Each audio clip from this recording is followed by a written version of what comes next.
नमस्कार, next 9 news देख रहे हैं आप। आपके साथ मैं हूं मानसी जायसवाल। महाराष्ट्र में लग रहा है कि एक बार फिर चाचा भतीजे की जोड़ी जो है वो गोल खिलाने वाली है। दरअसल हम बात कर रहे हैं शरद पवार और अजीत पवार की। जी हां, सियासी सरगर्मियां लगातार बढ़ती हुई नजर आ रही हैं महाराष्ट्र में।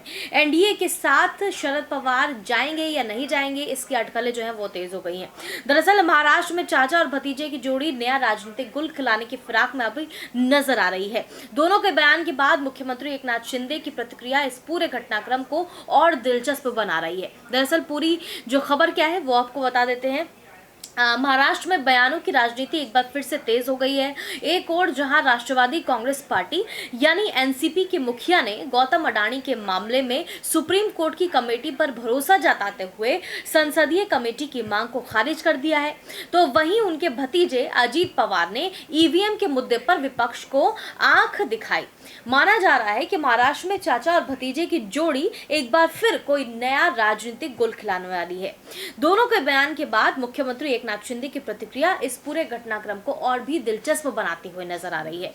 तो मुख्यमंत्री एकनाथ शिंदे कहते हैं कि राष्ट्रीय विपक्ष को सलाह दी और वो पवार पर ध्यान दे। दूसरी ओर शिवसेना ने शरद पवार के बयान को लगभग नजरअंदाज किया और कहा कि इससे राज्य में शिवसेना, एनसीपी और कांग्रेस के गठबंधन यानी महाविकास अघाड़ी पर फर्क नहीं पड़ेगा और न ही ये राजनीतिक गठबंधन टूटेगा।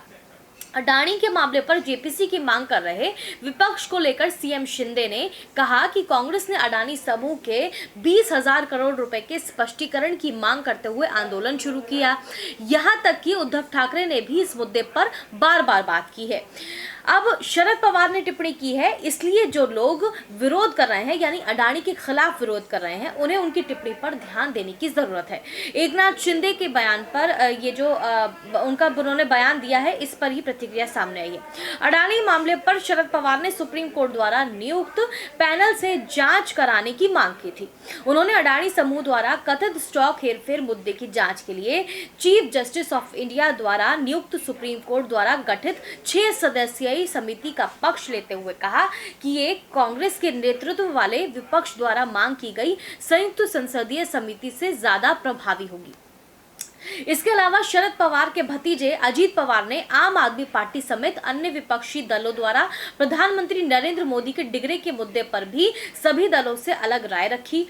उन्होंने कहा था कि विपक्ष को पीएम की डिग्री नहीं बल्कि इस पर बात करनी चाहिए कि सरकार ने रहते हुए उन्होंने बीते 8 साल में क्या क्या किया। यानी जैसा कि आप जानते हैं कि पीएम नरेंद्र मोदी की डिग्री को लेकर के लगातार सभी पार्टियां जो है वो आवाज उठा रही हैं। उद्धव ठाकरे ने भी आवाज उठाई और अरविंद केजरीवाल ने भी जो है पीएम नरेंद्र मोदी की डिग्री पर सवाल किया।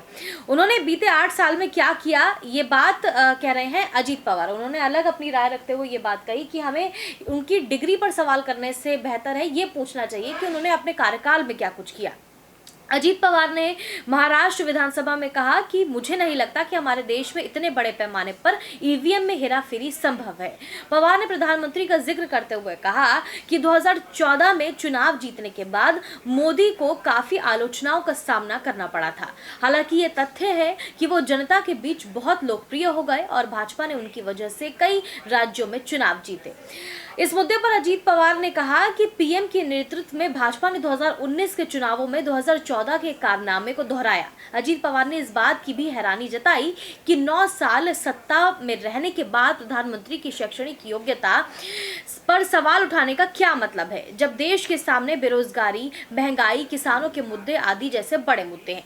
तो अजीत पवार यही कहते हुए नजर आए कि जब बेरोजगारी, महंगाई जैसे तमाम बड़े मुद्दे देश में अभी मौजूद हैं, ऐसे में प्रधानमंत्री नरेंद्र मोदी की डिग्री पर सवाल करना कहां तक उचित है। हमें ये सवाल करना चाहिए कि आखिरकार महंगाई और बेरोजगारी का मुद्दा कब उठाया जाएगा सत्ता के पक्ष की तरफ से।